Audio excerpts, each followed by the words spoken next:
Hello everyone, Deepika terrace garden में दीपिका स्वागत करती है आप सभी का। स्ट्रॉबेरी के पौधे और मेरे मंगाए हुए बल्ब्स किस तरीके से मैंने रिपोर्ट किए और अब आगे उनकी कंडीशन कैसी है, चलिए जानते हैं आज के वीडियो में। तो वीडियो को आप एंड तक ज़रूर देखिएगा।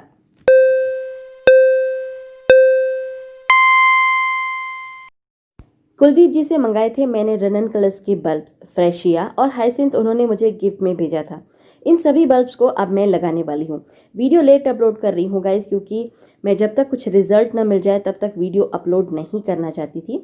तो इस पूरी रिपोर्टिंग के बाद मैं आप लोगों से रिजल्ट भी शेयर करूँगी कि क्या मुझे अब तक ग्रोथ मिली है। इन सभी बल्ब्स को उन्होंने बहुत अच्छी तरीके से पैक करके मुझ तक भेजा है। मैंने फ्रेशिया के 2 अलग कलर मंगाए हैं, एक हाइसिंथ का बल्ब उन्होंने मुझे गिफ्ट दिया है और इसके अलावा रनन कलर्स के मैंने 4 कलर के बल्ब मंगाए हैं। ये देखिए गाइस, सभी को मैंने अलग कर लिया है पेपर से। रनन कलर्स के बल्ब्स एक सूखी जड़ के जैसे शेप में होते हैं। इन बल्ब्स को लगाने के लिए हमें पहले इसे थोड़ा ट्रीट करना पड़ता है ताकि ये अच्छी तरीके से स्प्राउट ले सके। सही तरीके से आप मेथड करोगे तो आपको बहुत अच्छे और जल्दी रिजल्ट मिलेंगे।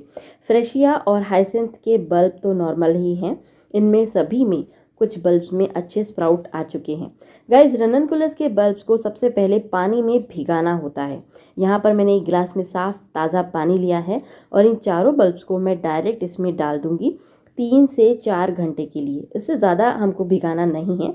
3-4 घंटे में ये बल्ब पानी पीकर अच्छे से फूल जाएंगे। ये हैं फ्रेशिया के बल्ब्स। इन 2 बल्ब में छोटे छोटे स्प्राउट्स हैं और दूसरे 2 बल्ब में बहुत हेल्दी स्प्राउट्स हैं। बिल्कुल ये तैयार है लगाने के लिए। हम जैसे इन्हें मिट्टी में लगाएंगे ये बहुत जल्दी स्प्राउटिंग ले लेंगे, क्योंकि इनकी जो स्टार्ट है वो मतलब जर्मिनेशन इनकी हो चुकी है।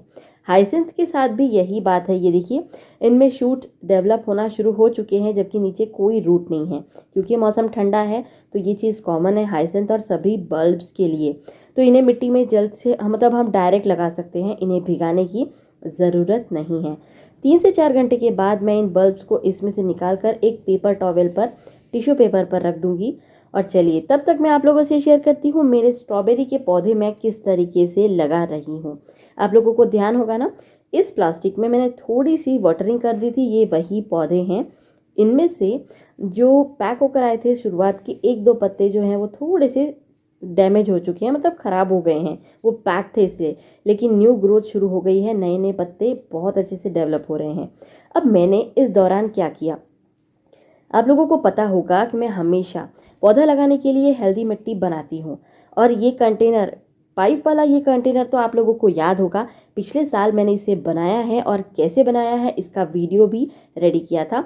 और इसमें मैंने पिछले साल भी स्ट्रॉबेरी ही लगाई थी। जिन लोगों ने मेरा वो वीडियो देखा है वो इस पाइप को पहचान जाएंगे।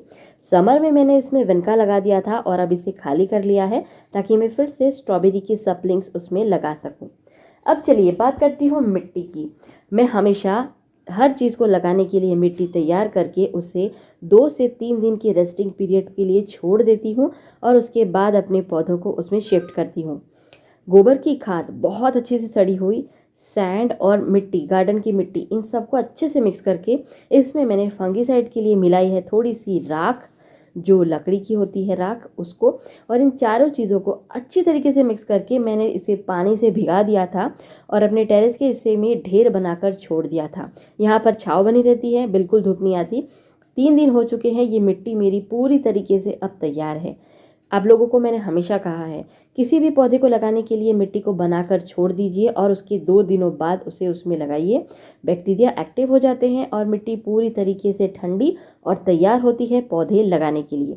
स्ट्रॉबेरी के लिए भी मुझे यही करना था। मिट्टी मैंने तैयार कर ली है और अब बारी है इन पौधों को लगाने की। अब मैं इसे कैसे फिल करूँगी, पाइप वाला ये आइडिया कैसे काम करता है ये थोड़ा समझ लीजिए। गाइस, ये चीज़ मैं आप लोगों से पहले भी शेयर कर चुकी हूँ उस वीडियो में। इस पाइप के नीचे मैंने बहुत सारे होल्स किए हैं। अब इसके ऊपर मैं ठीकरी का एक टुकड़ा रख रही हूँ और उसके ऊपर डालूंगी मैं सैंड, रेत। यही चीज़ मैं लगभग इस पाइप के हर होल के लिए करूँगी ताकि उसके ऊपर ठीकरी और रेत आ जाने से ड्रेनेज की प्रॉब्लम नहीं होगी।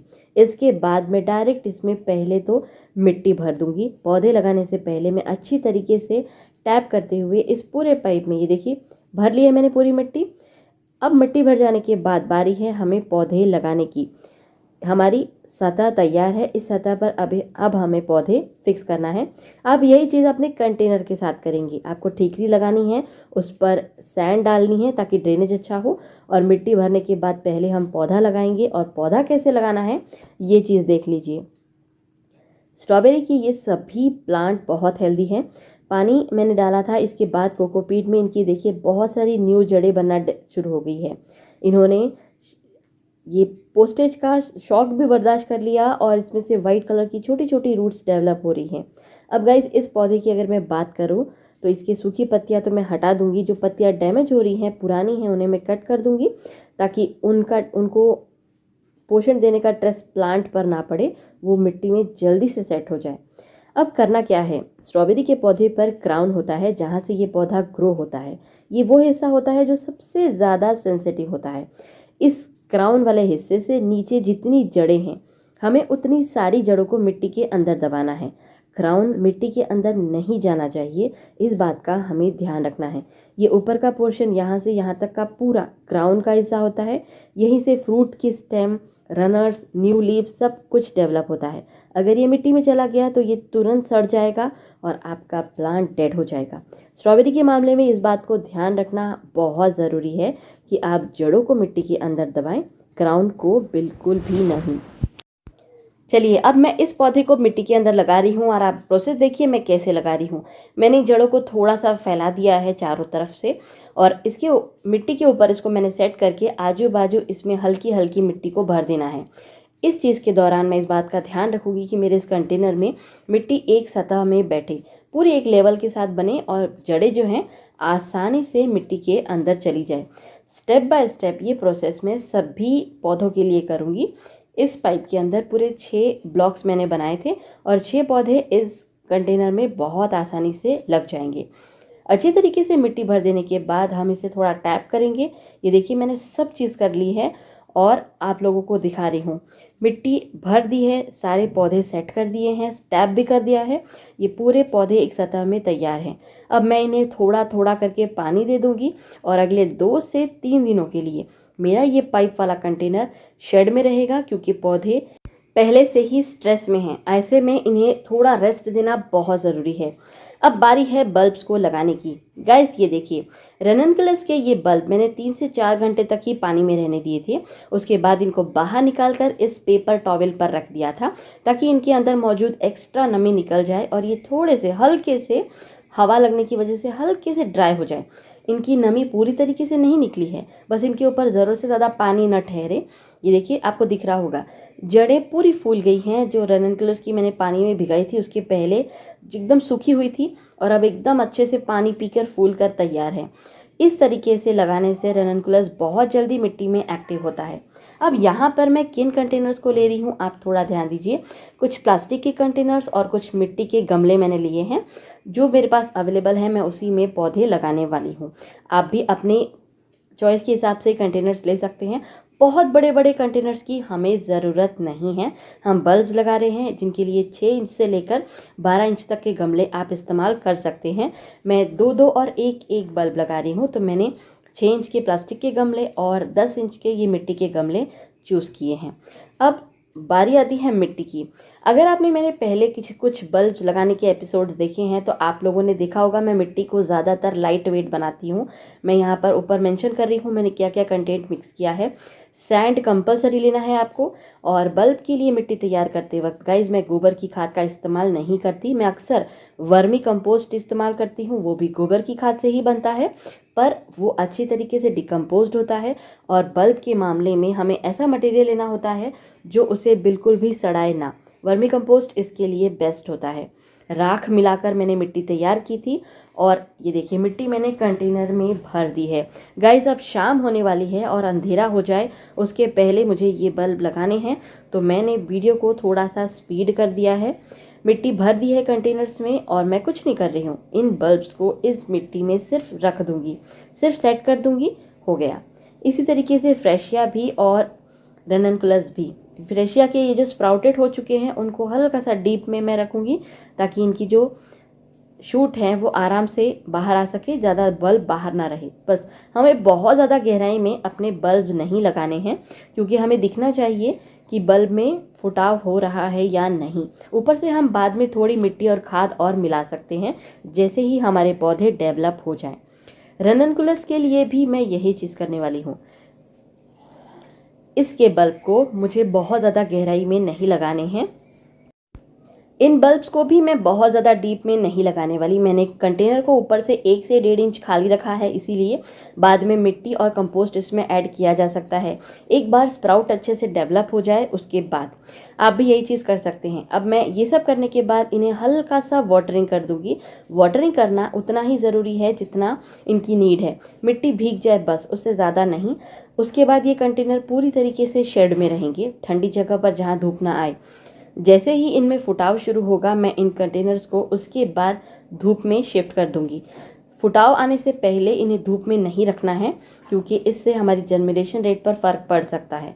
फुटाव आने के बाद हम इसे धूप में रख सकते हैं। उसके बाद रेगुलर वाटरिंग चेक करते हुए कि मिट्टी बहुत ज़्यादा गीली ना रहे और धीरे धीरे हमारे पौधे की ग्रोथ भी हमें देखने को मिलेगी। बस ये मेथड यहाँ कंप्लीट होती है। 8 दिनों के बाद ये है अपडेट मेरे पौधों का। 8 दिनों से शायद ज़्यादा हो चुका है गाइस। मैंने इनको आने के 4-5 दिन बाद लगाया था, तब तक मैंने मिट्टी आदि प्रिपेयर की थी।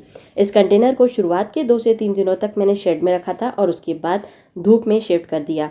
रिजल्ट आप लोगों के सामने है। मिट्टी में पौधे फिक्स हो चुके हैं अच्छी तरीके से। पुराने कुछ पत्तों को मैंने कट कर दिया था ताकि न्यू ग्रोथ को सपोर्ट मिले। ऐसा करना मुझे फ़ायदेमंद भी हुआ है। आप लोगों को न्यू ग्रोथ अच्छी तरीके से नज़र आ रही होगी। इस पाइपनुमा कंटेनर में मेरे ये सभी पौधे बहुत अच्छी तरीके से सेट हो चुके हैं और अब इनमें ग्रोथ भी धीरे धीरे बढ़ने लगी है। फ्रूटिंग जैसे ही होगी मैं आगे आप लोगों से इसका अपडेट शेयर करूंगी ताकि आप लोगों को इसका रिजल्ट मालूम पड़े कि मुझे कितनी सक्सेस मिली है। अब बारी आती है बल्ब्स की। हाइसिंथ के बल्ब का जो शुरुआती शूट था मुझे बस उतना ही नज़र आ रहा है। फ्रेशिया के दोनों कलर अभी भी बिल्कुल स्टैचू कंडीशन में है, उनमें कोई ग्रोथ नहीं हुई है। मैंने एक ही बार इस कंटेनर में वाटरिंग की है, उसके बाद अभी तक वाटरिंग नहीं की है क्योंकि हमारे यहाँ बादल बने हुए हैं और मौसम ठंडा है। बल्ब्स के मामले में कम पानी देना है, इस बात को ध्यान रखना बहुत ज़रूरी है। हमारे बल्ब गलने से बच सकते हैं इसी वजह से। गाइस रननकुलस के इस कंटेनर की कंडीशन देखिए। एक बल्ब में मुझे स्प्राउट नज़र आ रहा है, बाकी में स्प्राउट होना बाकी है और मुझे उम्मीद है मुझे बहुत जल्द इसमें भी स्प्राउट दिखेंगे और मुझे कुछ अच्छा रिजल्ट देखने को मिलेगा। मेरे आगे आने वाले वीडियो में तो ये सारी चीज़ें मैं आप लोगों से शेयर करूंगी कि मेरे कंटेनर्स और मेरे प्लांट्स किस कंडीशन में हैं और किस तरीके से ग्रो हो रहे हैं। तब तक आप लोगों को करना होगा थोड़ा सा इंतज़ार। सो गाइस उम्मीद करती हूँ मेरा आज का ये वीडियो और मेथड दोनों आप लोगों को पसंद आया होगा। वीडियो पसंद आता है तो लाइक कीजिए, शेयर कीजिए, कमेंट करके ज़रूर बताइएगा। अगर आपने मंगाए हैं बल्ब्स तो आप इस तरीके से लगाना शुरू कर सकते हैं और अगर आपने पहले लगा दिए हैं तो कोई चिंता की बात नहीं है गाइस।